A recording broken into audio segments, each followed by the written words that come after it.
अस्सलाम वालेकुम स्टूडेंट्स, मैं हूं आपका फिजिक्स टीचर कमर मोहम्मद नबील और आप इस वक्त हैं नबील्स ऑर्बिट में। तो चलिए स्टार्ट करते हैं आज का topic.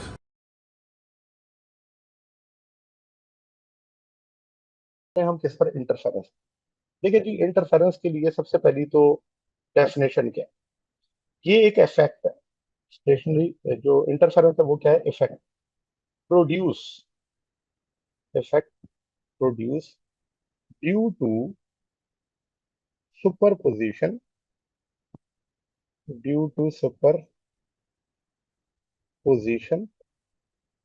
Of similar waves, similar waves moving in the same, moving in the same direction, moving in the same direction. ठीक है। और इस चीज को हम इस तरह भी एक और तरह से एक्सप्लेन करते हैं या डिफाइन करते हैं, और वो क्या है कि interference is the redistribution of intensity,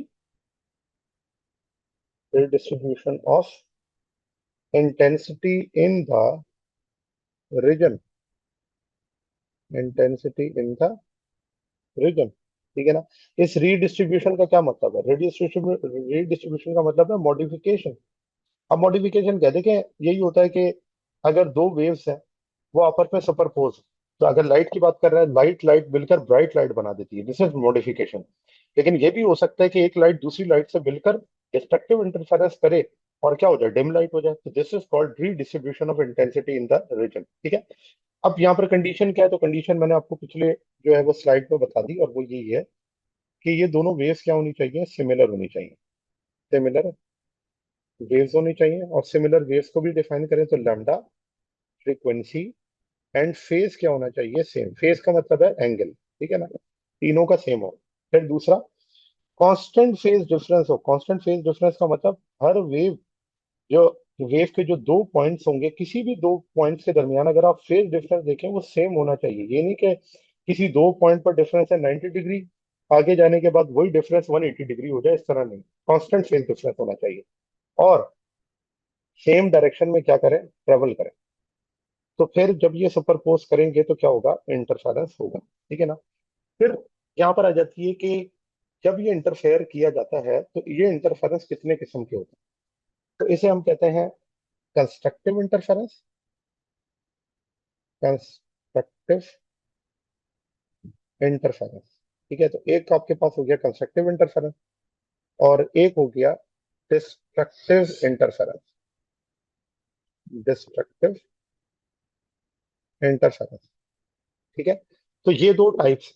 अब इन दो टाइप्स में अगर मैं कंस्ट्रक्टिव की बात करूं तो कंस्ट्रक्टिव के अंदर क्या है? Similar parts of wave superpose, wave superpose. ठीक है। और डिस्ट्रक्टिव इंटरफेरेंस के अंदर क्या है? Different parts of the wave superpose,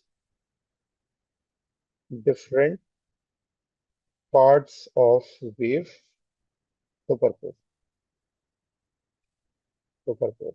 ठीक है। तो दोनों में अगर आप देखें तो क्या डिफरेंस है? एक के अंदर जो है वो आपका सिमिलर पार्ट जो है वो सुपरपोज हो रहा है। अब सिमिलर पार्ट क्या है कि एक क्रैश क्रैश से होगा, ट्रफ ट्रफ से होगा। ठीक है। इसे हम कहते हैं सिमिलर पार्ट। तो मैं ड्रॉ करके अगर दिखाऊं तो वो इस तरह से होगा कि ये आपके पास है क्रैश क्रैश और ट्रफ ट्रफ। ठीक है ना। तो अब जब ये कंबाइन होंगे तो जो रिजल्टेंट वेव होगी उसका एम्पलीट्यूड क्या होगा? बढ़ जाएगा इस तरह से। ठीक है। इसे हम कह देते हैं कि x is equals to x1 plus x2। This is called vector sum of individual wave. तो अगर मैं कहूँ कि इस वेव और दोनों वेव के एम्पलीट्यूड है x1 x2, तो जो रिजल्टेंट वेव है उसका एम्पलीट्यूड क्या है? x। ठीक है ना। इसे हम कहते हैं similar part of the wave. लेकिन different part of the wave के अंदर क्या होगा कि एक वेव है इस तरह से और दूसरी जो वेव है वो है इस तरह से। अब अगर आप देखें तो इन दोनों वेव्स की जब कॉम्बिनेशन होती है तो जो रिजल्टेंट वेव होगी उसका एम्पलीट्यूड क्या हो जाएगा? रिड्यूस हो जाएगा। और वो हम इस तरह से ड्रॉ कर सकते हैं कि अगर एक वेव जो है वो है x1, ठीक है, ये है x1, और दूसरी वेव है x2। अब आप देखें दोनों क्या हो रहा है, subtract, x is equals to x1 minus x2। तो दोनों की जो वेव्स है उसका एम्पलीट्यूड देख सकते हैं वो क्या हो गया, कम। अगर सेम हो गए तो एम्पलीट्यूड क्या होगा, डिक्रीज डिक्रीज जीरो हो जाएगा, और अगर डिफरेंस हुआ तो फिर क्या हो जाएगा, डिक्रीज हो जाएगा। तो यहाँ पर मैं एक पॉइंट लिख देता हूँ कि इस केस में जो एम्पलीट्यूड है वो क्या हो जाएगा, increase, increase in amplitude of, amplitude and intensity, amplitude and intensity.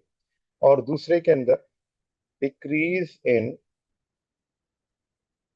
Amplitude, amplitude and intensity,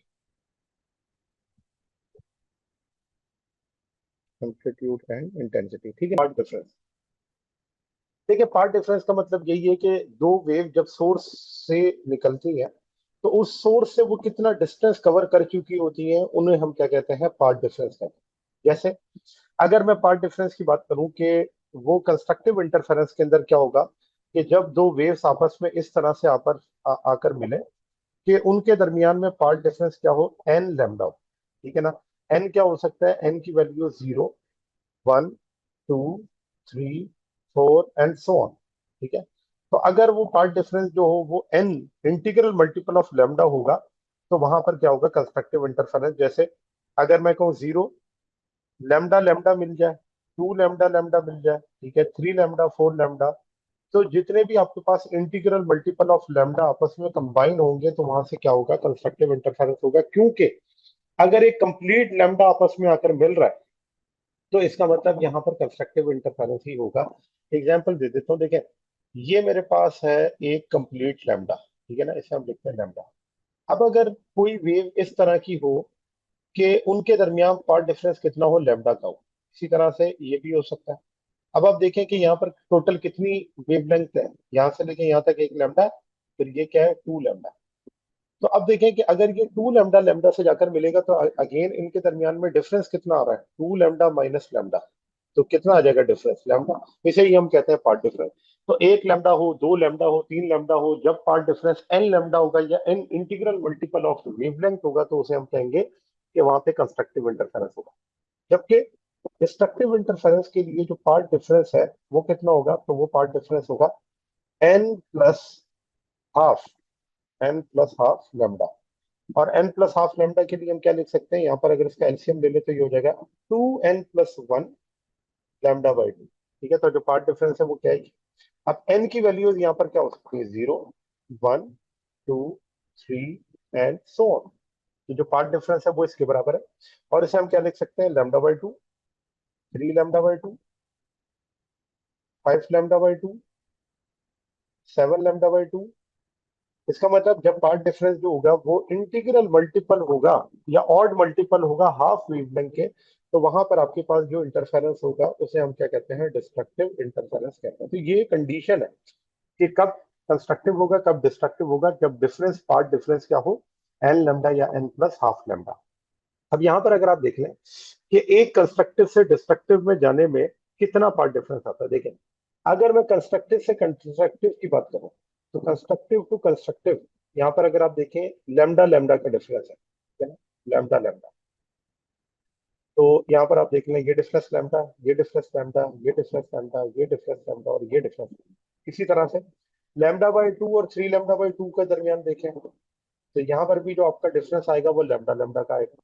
लेकिन जब आप इसमें डिफरेंस लें किसका, कंस्ट्रक्टिव और डिस्ट्रक्टिव का, तो देखें एक कंस्ट्रक्टिव में जब आप λ/2 ऐड करते हैं तो ये डिस्ट्रक्टिव इंटरफेरेंस हो जाता है। फिर इसी में दोबारा से λ/2 ऐड करते हैं तो ये कंस्ट्रक्टिव हो जाता है।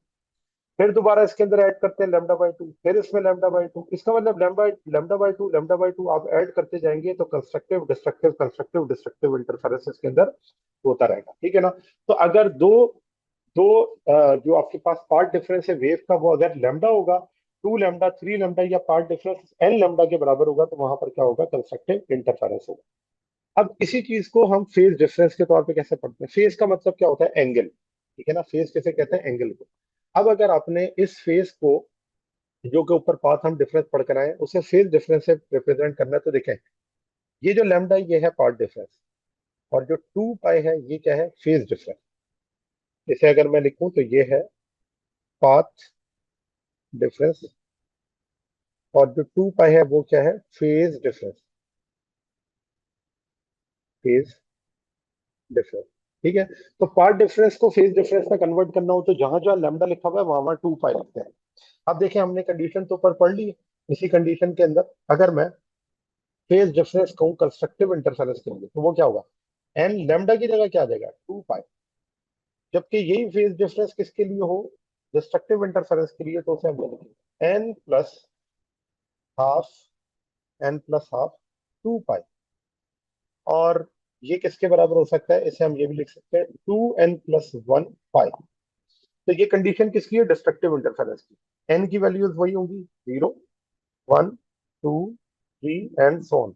इसी तरह एन की वैल्यू यहाँ क्या होगी, 0, 1, 2, 3 एंड सो ऑन। अब यहाँ पर अगर आप देखें तो इसका मतलब फेज डिफरेंस जो होगा वो 0 हो, 2 पाई हो, 4 पाई हो, 6 पाई हो। तो ये सारे जो है वो फेज डिफरेंसेस हैं। फिर इसे हम लिख सकते हैं, ये होगा पाई, 3 पाई, 5 पाई, 7 पाई एंड सो ऑन। इसी तरह से n+हाफ 2 पाई। तो ये जो कंडीशन है ये फेज डिफरेंस होगा किसके लिए, कंस्ट्रक्टिव और डिस्ट्रक्टिव इंटरफेरेंस के लिए। एग्जांपल वही है कि देखें 0 से 2 पाई फेज डिफरेंस कितना है, 2 पाई का, फिर 4 पाई, फिर 6 पाई। तो अगर आप देखें तो सबके दरमियान में जो फेज डिफरेंस आ रहा है वो क्या आ रहा है, 2 पाई का आ रहा है। जबकि पाई से 3 पाई, 3 पाई से 5 पाई, यहाँ पर फेज डिफरेंस कितना आ रहा है, अगेन 2 पाई का। अब ट्रैक करा कर देखें। जबकि 0 से पाई तक जाने में या कंस्ट्रक्टिव से डिस्ट्रक्टिव इंटरफेरेंस में दरमियान डिफरेंस कितना है, पाई का। ठीक है ना, पाई पाई। तो अगर आप एक पाई से पाई ऐड करते जाएंगे तो आपको कंस्ट्रक्टिव से डिस्ट्रक्टिव इंटरफेरेंस जो होगा वो ऑब्जर्व होता रहेगा। तो ये कंडीशंस है जो कि हम ऑब्जर्व करते हैं कंस्ट्रक्टिव और डिस्ट्रक्टिव इंटरफेरेंस के। अब आ जाए अगली बात, इंटेंसिटी की। देखिए जो इंटेंसिटी ऑफ वेव होती है ना वो डायरेक्टली प्रोपोर्शनल होती है स्क्वायर ऑफ एम्पलीट्यूड के। या फिर इसे आप ये भी कह सकते हैं, तो जो एम्पलीट्यूड होता है वो डायरेक्टली प्रोपोर्शनल होता है रूट टाइम्स इंटेंसिटी के। तो intensity is square times amplitude, और amplitude is directly proportional to intensity. अब यहाँ पर अगर मैं इंटेंसिटी को लिखूं तो इंटेंसिटी कैलकुलेट करने के लिए हम ये फार्मूला यूज करते हैं, I is equals to I1 + I2 + 2 under root I1 I2 and cos of five. और ये फाइव क्या है, तो ये फाइव है फेज डिफरेंस। फाइव को हम क्या कहते हैं, ये क्या कहता है, फेज डिफरेंस। फेज डिफरेंस, ठीक है। अब देखें, अब यहाँ पर मैक्सिमम इंटेंसिटी और मिनिमम इंटेंसिटी के लिए इसी फॉर्मूले को हम यूज करते हैं कि जब थीटा की वैल्यू क्या होगी, 0, यानी कि फेज डिफरेंस क्या हो, 0 हो या 180 हो, ठीक है। या हम कह देते हैं कि जब आपके पास cos 0, तो वो cos 0 क्या होता है, 1 के बराबर, ठीक है। और अगर ये फाइव क्या हो, 180 डिग्री, यानी कि मैं दो एंगल्स के ऊपर इसे क्या करता हूँ, ऑब्जर्व कर लेता हूँ, तो मुझे फिर इंटेंसिटी का फार्मूला पता चल जाएगा। तो जब फेज डिफरेंस इसके अंदर 0 हो, इसका मतलब दोनों क्या है, सेम डायरेक्शन के अंदर वेव, या उनके दरमियान फेज डिफरेंस कितना है, वो 0 डिग्री। तो I1 + I2, 2I1 I2, और जो इंटेंसिटी है मिनिमम वो किसके बराबर होगी, इसे हम लिखेंगे I1 + I2।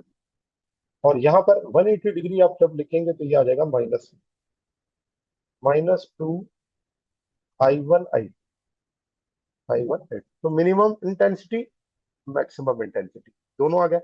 इसको अगर आप चाहें तो आप किस में लिख सकते हैं, इसको ब्रैकेट के अंदर क्लोज करके लिख सकते हैं, यानी कि A + B + 2AB को अगर मैं A² + B² के अंदर लिखूं तो ये लिख सकता हूँ A + B का whole square, sorry I1 + I2 whole square.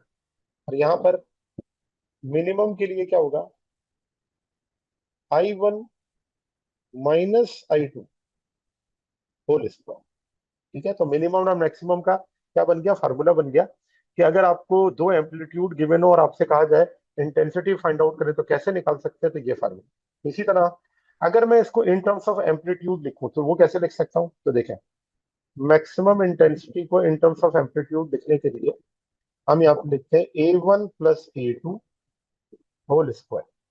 जबकि ये मिनिमम के लिए लिखा जाए तो क्या होगा? High minimum is equals to A1 minus A2 whole square.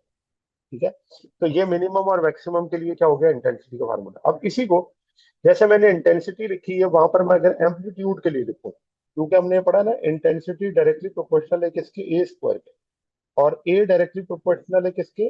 Root times intensity के। तो जब मैं आई की जगह पर ये वैल्यू पुट करूंगा तो एम्पलीट्यूड का फार्मूला क्या बन जाएगा? ए इज इक्वल्स टू, और ये मैं लिखूंगा A1 square plus A2 square plus 2A1 A2 cos of five. ठीक है, और यहाँ पर जो फाइव है इसे हम क्या कहते हैं? Phase difference. फाइव क्या कहलाता है? फेज डिफरेंस कहलाता है, फेज डिफरेंस। ठीक है, अब अगेन वही आ जाएगा कि अगर मैक्सिमम और मिनिमम एम्पलीट्यूड निकालना है तो वो फाइव के ऊपर क्या करेगा? डिपेंड करेगा। तो ये आपके पास होता है इंटेंसिटी और एम्पलीट्यूड का डिफरेंस, जो कि इंटेंसिटी ऑफ वेव के अंदर आपको डिफाइन किया गया। चले अब आते हैं नेक्स्ट पर। इंटरफेरेंस के बाद हमने पढ़ा था बीट्स के बारे में। बीट्स क्या होती है?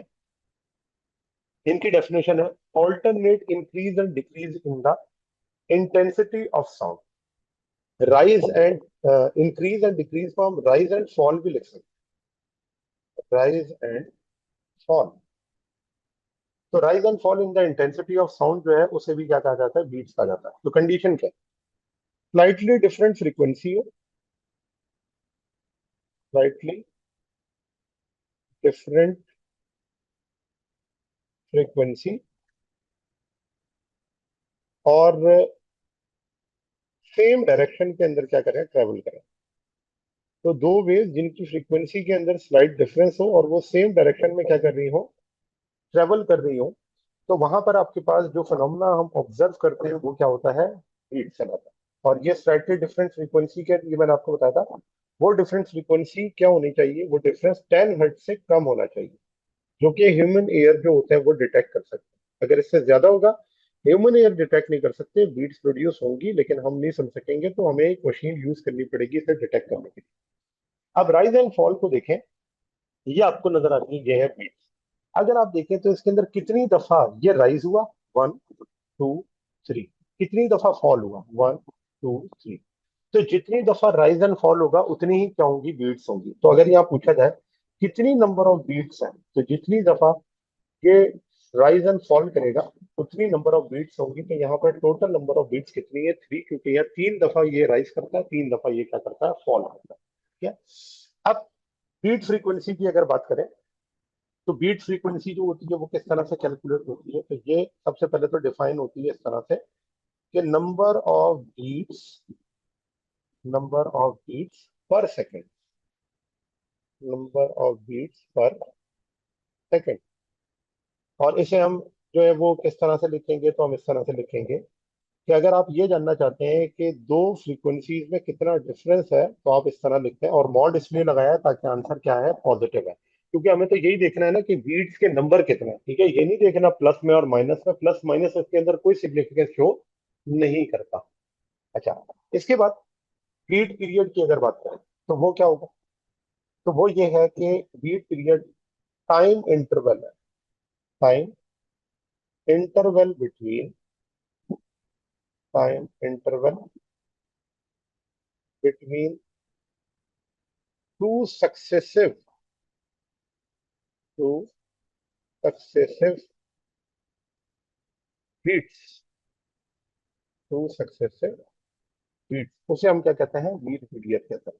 तो इसे हम लिखते कैसे? तो इसे हम इस तरह से लिखते हैं कि T is equals to 1 divided by beat frequency, beat frequency. ठीक है, और ये बीट फ्रीक्वेंसी किसके बराबर है? 1/n के। 1/n को आप क्या लिखते हैं? 1 divided bye f1 minus f2। ठीक है, तो यानी कि जो n है उसकी जगह पर आपने क्या कर दिया? f1 minus f2। इसका जब रेसिप्रोकल लेंगे तो वो किसके बराबर होगा? टाइम पीरियड के। फिर आ जाए इसकी एप्लीकेशन, यूज कहां पर हो? तो देखें, जो बीट्स का फिनोमेना है वो यूज होता है अननोन फ्रीक्वेंसी को फाइंड आउट करने के लिए। अननोन फ्रीक्वेंसी जो है उसे फाइंड आउट करने के लिए हम क्या यूज करते हैं, बीट फ्रीक्वेंसी को।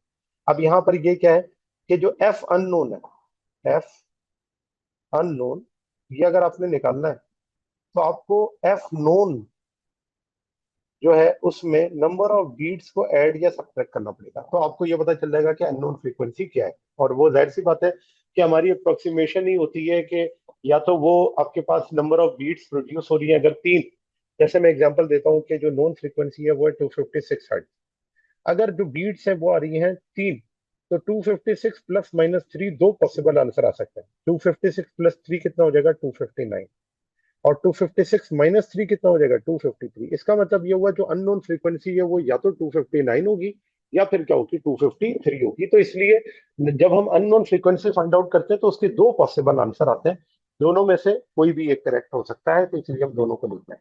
दूसरा, इसको हम यूज करते हैं to tune a musical instrument, tune a musical instrument. तो ये म्यूजिकल इंस्ट्रूमेंट जो होते हैं, गिटार हो गया या वायलिन है, इसे, इसकी स्ट्रिंग को क्या करते हैं, मैनेज करते हैं। इस स्ट्रिंग को कहीं से टाइट करते हैं, कहीं से लूज करते हैं, ताकि इसके अंदर जो ट्यूनिंग है वो बीट्स के जरिए ही पॉसिबल होती है। तो बीट सुनते जाते हैं और इसे ट्यून करते जाते हैं। फिर इसी तरह जो बीट फ्रीक्वेंसी है या बीट्स का फिनोमेना है वो ये मेटल डिटेक्टर के अंदर भी इस्तेमाल किया जाता है, मेटल डिटेक्टर। और मेटल डिटेक्टर में से हम कैसे यूज करते हैं, तो ये आप जब सेकेंड ईयर के अंदर आएंगे तो वहां पर आप एक सर्किट पढ़ेंगे, ऑल्टरनेटिंग करंट का सर्किट, जिसमें मेटल डिटेक्टर के लिए ये इक्वेशन यूज की जाती है, और ये इक्वेशन रेजोनेंस फ्रीक्वेंसी की होती है। इसे इस तरह लिखा जाता है, 2 pi under root L C. तो यहाँ पर ये जो एल सी है ये आपके पास है टाइम, और एफ जो है वो रेसिप्रोकल होता है टाइम पीरियड के। तो अब यहाँ पर एल ऑसिलेटर जो होता है उसे हम चेंज कर कर फ्रीक्वेंसी को क्या कर लेते हैं, फाइंड आउट, और उस फ्रीक्वेंसी से मेटल क्या होता है, डिटेक्ट हो जाता है। तो ये आपके पास बीट्स का फिनोमेना है जो कि हमने उस दिन डिस्कस किया था। जी स्टूडेंट्स, तो ये था आज का हमारा टॉपिक। उम्मीद है आपको टॉपिक समझ आया होगा। अगर आप नबील्स ऑर्बिट में रहना चाहते हैं तो सब्सक्राइब करें और नई आने वाली वीडियोस के लिए बेल आइकन प्रेस करें। Thank you very much. अल्लाह हाफिज़।